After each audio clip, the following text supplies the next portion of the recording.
नमस्कार दोस्तों, मैं हूं आपका दोस्त के बी। तो आज की इस वीडियो में हम 13 जुलाई 2022 को एसएससी एमटीएस के जो आपके तीनों शिफ्ट का एग्ज़ाम हुआ है उसमें पूछे गए जीके जीएस और करंट अफेयर्स के प्रश्नों को हम लोग डिस्कस करेंगे। तो पूरा वीडियो बहुत ही ध्यान से देखिएगा। इसकी जो पीडीएफ फाइल है वह आपको टेलीग्राम चैनल केवी गुरुजी या kvguruji.in के ऊपर मिल जाएगी। वहाँ से आप इसके पीडीएफ को डाउनलोड कर सकते हैं। इसके अलावा अगर आप आने वाले शिफ्ट में एसएससी एमटीएस का एग्ज़ाम देते हैं तो ये मेरा व्हाट्सअप नंबर है। आप इस व्हाट्सअप नंबर के ऊपर अपने सारे रियल प्रश्न को भेज सकते हैं। तो चलिए तीसरी शिफ्ट में जो हमारे प्रश्न पूछे गए थे उनके साथ में इस वीडियो की करते हैं शुरुआत। तो पहला प्रश्न पूछा गया बहुत ही सिंपल सा कि विंग्स ऑफ फायर नाम की जो पुस्तक है इसके लेखक कौन हैं। तो आपको पता होना चाहिए हमारे भारत के पूर्व राष्ट्रपति और मिसाइल मैन के नाम से प्रसिद्ध एपीजे अब्दुल कलाम जी के द्वारा लिखी गई ये पुस्तक है जिसका नाम है wings of fire. Abdul Kalam जी के द्वारा कई सारी पुस्तकें लिखी गई हैं जैसे कि India 2020 mission India, ignited minds भी काफ़ी ज़्यादा एग्जाम में पूछी जाती है, टर्निंग पॉइंट्स इन्हीं की पुस्तक है, अदम्य साहस भी पुस्तक इन्होंने ही लिखी है और इंस्पायरिंग थॉट्स नाम की जो पुस्तक है ये भी हमारे एपीजे अब्दुल कलाम जी के द्वारा लिखी गई है। अगला प्रश्न पूछा गया कि एमएस सुब्बालक्ष्मी जी जो हैं इनका संबंध किससे है। तो पिछले 2-3 महीनों में इनके ऊपर काफ़ी सारे प्रश्न आ चुके हैं। ध्यान रखिएगा, अगर हम लोग सुब्बालक्ष्मी जी की बात करते हैं तो तमिलनाडु के मदुरई में इनका जन्म हुआ था और हमारे यहाँ पर जो कर्नाटक संगीत है उसकी ये सबसे फेमस गायिका रही हैं। और आपको ये ध्यान रखना है कि हमारे भारत में संगीत के क्षेत्र में भारत रत्न पुरस्कार प्राप्त करने वाली ये आपकी पहली पर्सन भी हैं। तो ये पॉइंट आपको ध्यान रखना है। अगला प्रश्न पूछा गया कि मनिका बत्रा किस खेल से संबंधित हैं। देखिए मनिका बत्रा की अगर हम लोग बात करते हैं तो पिछले साल जो महिलाओं की टेबल टेनिस चैंपियनशिप हुई थी उसकी भी ये विजेता रही थी और ये हमारे टेबल टेनिस के खेल से संबंधित हैं।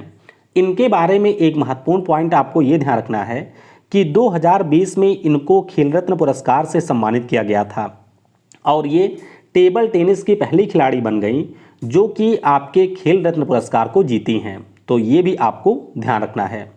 अगला प्रश्न पूछा गया कि पंडित बिरजू महाराज जिनका वर्ष 2022 में निधन हुआ वह हमारे कौन से डांस से संबंधित हैं। तो ये प्रश्न भी कई बार एग्जाम में ऑलरेडी आ चुका है। ध्यान रखिएगा, पंडित बिरजू महाराज ये हमारे कथक डांस से संबंधित हैं और कथक डांस की बात करते हैं तो ये आपके उत्तर प्रदेश राज्य का एक क्लासिकल डांस है।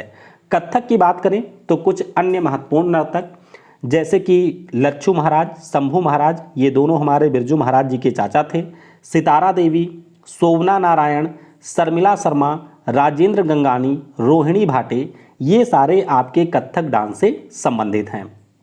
अगला प्रश्न पूछा गया कि हेमेटाइट मुख्य रूप से कहाँ पर पाया जाता है। ध्यान रखिएगा पहले कि हेमेटाइट हमारे आयरन का एक अयस्क है, यानी कि ये आपके लोहे का एक ओर होता है और भारत में सबसे ज़्यादा जो इसके भंडार हैं वो आपको उड़ीसा राज्य में देखने को मिलेंगे। उड़ीसा राज्य का कंट्रीब्यूशन 34% है। उसके बाद में झारखंड का नंबर आता है जिसका कंट्रीब्यूशन 23% है। छत्तीसगढ़ आपका तीसरे स्थान पर है, कर्नाटक चौथे पर है और गोवा में भी आपको इसके भंडार देखने को मिलेंगे। लेकिन अगर परीक्षा में आपसे ये पूछ लिया जाए कि हेमेटाइट का उत्पादन कौन सा राज्य सबसे ज़्यादा करता है तो उसका उत्तर हो जाएगा कर्नाटक। ये भी आपको ध्यान रखना है कि सबसे ज़्यादा भंडार आपको उड़ीसा में मिलेंगे लेकिन जो सबसे ज़्यादा उत्पादन है वो कर्नाटक राज्य के द्वारा किया जाता है। अगला प्रश्न पूछा गया कि खजुराहो का जो मंदिर है वो आपके किस शैली में बनाया गया है। तो खजुराहो का जो मंदिर है इससे पहले भी एमटीएस प्रश्न पूछ चुका है।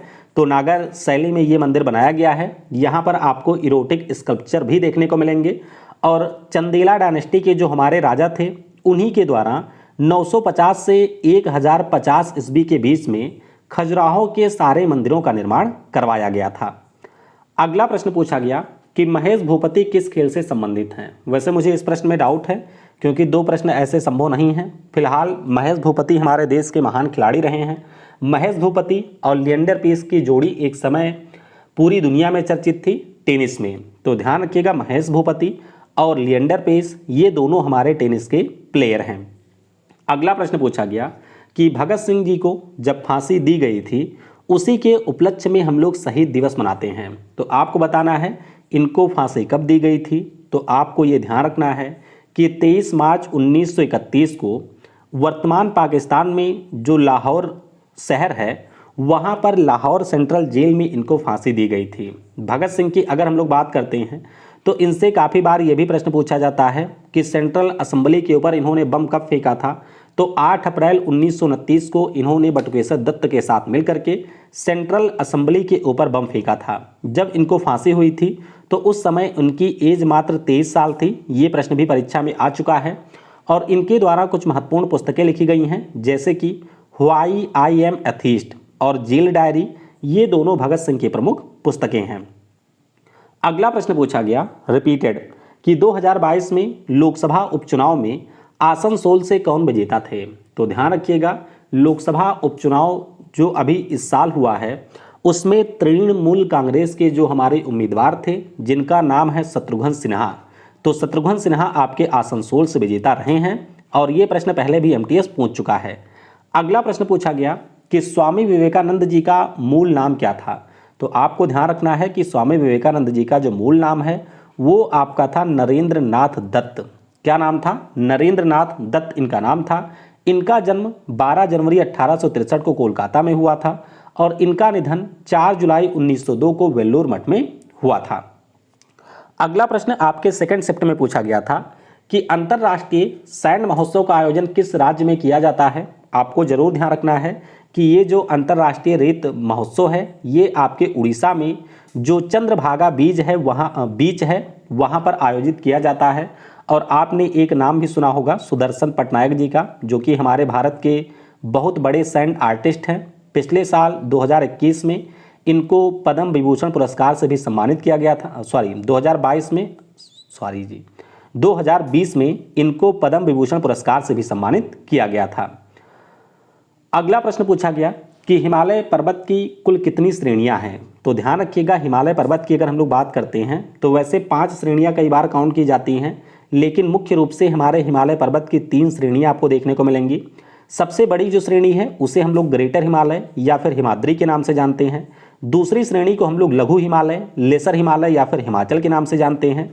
और तीसरी जो इसकी श्रेणी है उसे हम लोग बाह्य हिमालय या फिर शिवालिक के नाम से जानते हैं। तो मुख्य रूप से हिमालय की आपको 3 श्रेणियां देखने को मिलेंगी। फिर एक प्रश्न पूछा गया कि भारत में जो controller and auditor general of India होते हैं उनकी नियुक्ति कौन करता है। तो ध्यान रखिएगा इनकी जो नियुक्ति है वो भारत के राष्ट्रपति के द्वारा की जाती है और इसके बारे में जो प्रावधान है वो आपको संविधान के अनुच्छेद 148 में देखने को मिलेगा। वर्तमान में हमारे कैग कौन हैं। तो वर्तमान में हमारे जो गिरीश चंद्र मुर्मू हैं वो आपके कैग के पद पर कार्य कर रहे हैं।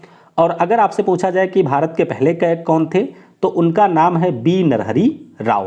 तो ये प्रश्न आपका पूछा गया था थर्ड शिफ्ट में। इसके अलावा कुछ अन्य प्रश्न जो मुझे आधे अधूरे मिले हैं जैसे कि अकबर की मृत्यु कब हुई थी, पता नहीं ये प्रश्न पूछा गया था या नहीं पूछा गया था। उसके बाद में एक और प्रश्न है कि निम्नलिखित में से कौन सा डांस उड़ीसा का है। तो उड़ीसा के मैं डांस आपको बता देता हूँ जैसे कि उड़ीसी है, घुमरा है, दलखाई है, मुनरी है, किसाबाड़ी है, बाघ नाचा है, पैका अखाड़ा है, सावरी, लौडी खेला, गोटी पुआ, धाप, झुमैर, रनापा, मयूरभंज छौ, ये सारे हमारे उड़ीसा के डांस हैं। और अकबर की मृत्यु कब हुई थी इसके बारे में आप लोग मुझे नीचे कमेंट में बताइएगा। इसके अलावा पद्म अवार्ड से भी शायद कोई प्रश्न पूछा गया था, मुझे एग्जैक्ट प्रश्न नहीं मिला है। रस्किन बॉन्ड ने बहुत सारी पुस्तकें लिखी हैं तो इनकी एक पुस्तक से कोई प्रश्न आया था। उसके बाद में जो हमारे कोशिकांग होते हैं जिन्हें आप लोग सेल ऑर्गेनेली कहते हैं इनसे भी कोई प्रश्न पूछा गया था। फिर आपका एक प्रश्न संविधान की प्रस्तावना से था, एक आपके डाइजेस्टिव सिस्टम से था यानी कि पाचन तंत्र से था।